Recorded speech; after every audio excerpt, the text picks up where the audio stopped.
Now, itong sugal, bakit ko pinayagan? Wala tayong pera eh. Kaya sinabi ko yung noon na tinanggihan ko na kasino sa Bohol, pinasira ko lahat. Diyan sa Boracay, ganun rin. But ngayon, kasi kailangan natin ng pera, the most sensible thing is really just to encourage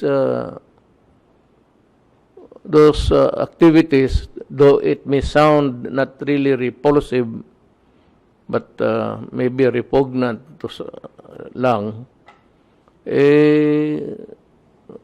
magdusa na muna kayo kasi kailangan ko talaga ang pera para sa bayan. And Dominguez is happy with it. Pogo, pinabalik ko. Sabi ko, sige.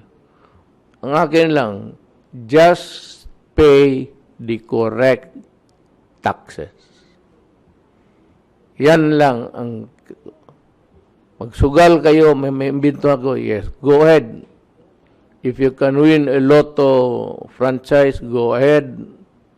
If you can have something there na pero not on the barangay level.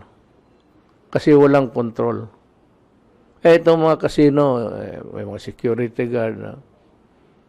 Pero yung sa lasto sa baba, yun yung neighborhood, yung lasto ng sweepstake.